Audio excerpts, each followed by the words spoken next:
Hey, what's up, Chris? Sorry I can't be there in person to do my roast. Right now I'm in Illinois, Chicago, you know how it is.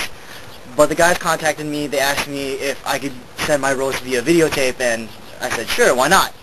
Never done a roast before, so I decided to share with everyone my top 10 favorite moments of Chris Shragan. Favorite Chris Shragan moment number 10. As everybody knows, we always go out to the diners at night, all that good stuff. And one time we went to a diner, and my sister happened to actually be in New Jersey at the time, and we went to the diner, and Chris asked if they make chocolate chip pancakes. The waitress tells us that they don't, and Chris, after hearing that, looks like a little boy who just found out Santa died. Number 9 favorite Chris Shragan moment is one time he asked me to go to Walgreens, and I said, sure, why not? Thinking we're going to Walgreens 5 minutes behind school, no problem, leave, come back really quick. And then he says, yeah, Walgreens via Short Hills. Short Hills being 45 minutes away in the opposite direction because he wanted to get a chipwich from the vending machine across from the Qdoba. Now, I understand that he likes these chipwiches, but honestly, that is fucking an hour and a half of my life that we're never going to get back. Number 8 Chris Shragan moment that I've had with him is when he decided to go and buy a season of Scrubs, which is really cool, great show. And then we proceed to have that being the only thing that we watched at the apartment, and which also led to me and Chris learning the words of Charles in Charge and wanting to sing that for Barrio. Number 7 favorite Chris Shragan moment is one of the many AJ parties, and everybody raise your hands who's been to an AJ party. Okay, so everybody should know what that is. Chris and I show exactly how Russian he is by drinking a Russian drink, specifically a Moscow Mule. However, the thing is, with a Moscow Mule, it requires, aside from vodka, lime juice, limes, and ginger ale, all of which we don't have at the apartment. So Chris decides that he's going to experiment a little and change the recipe.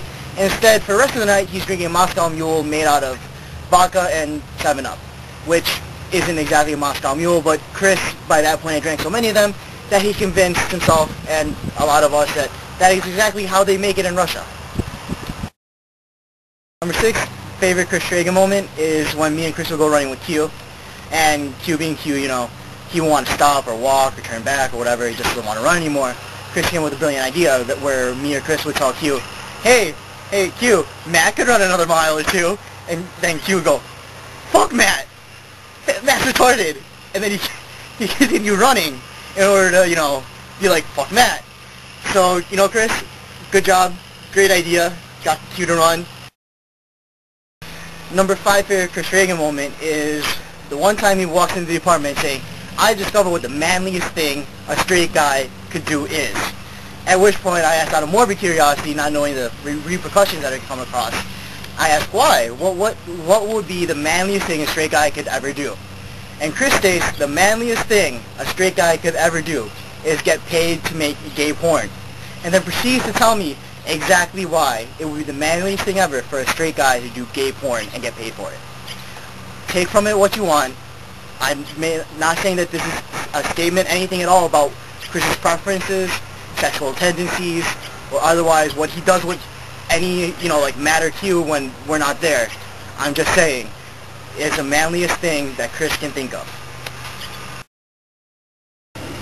Number 4 favorite Chris Shragan moment is in 2007 Barrio, Mandarigma, in which Chris, being, you know, the new guy, not only the white guy, but the new guy, sorry, because I had to throw in that white guy part, but being the new guy in Barrio, thinks that he's going to be involved in Barrio in, like, the smallest way possible, that he's just going to have, like, he's just going to be there.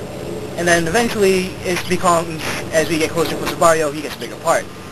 First, it starts off with him getting a couple speaking roles, and then it becomes him becoming emo and having to dress in raised clothing, who is about 8 sizes smaller than Chris, so that was kind of funny. And then also Chris having to learn the coconut dance. I'm not gonna lie, teaching this guy how to do the coconut dance was by far one of the funniest things I've ever seen in my life, simply because of the fact that he had to rock back and forth on both of his feet. Okay, number 3 favorite Chris Shragan moment is, who remembers when he dyed his hair blonde? Any takers? Anyone? Okay. Honestly, Chris, not gonna lie, when you dyed your hair blonde, the first thing I said to you was, did you lose a bet?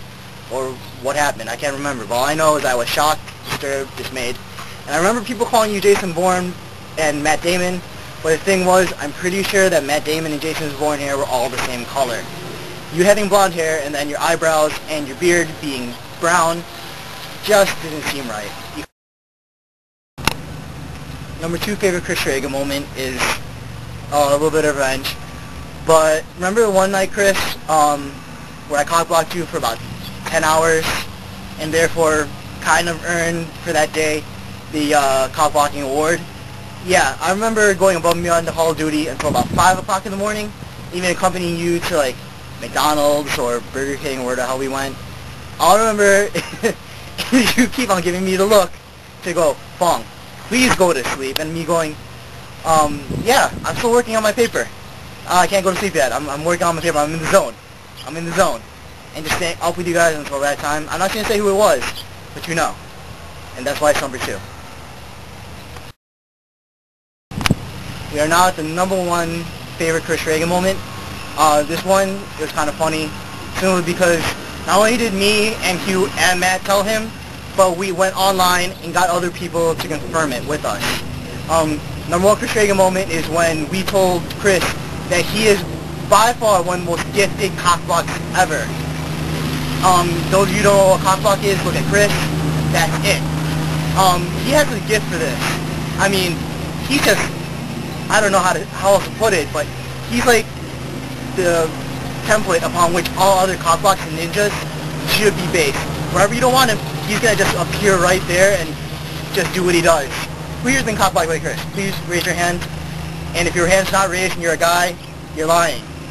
But yeah, that's the number 1 Chris SHRAGIN moment, is when we told him that he was a major cockblock, and the result being upsetness that he had, where he was like, oh my fucking god, why didn't you guys tell me?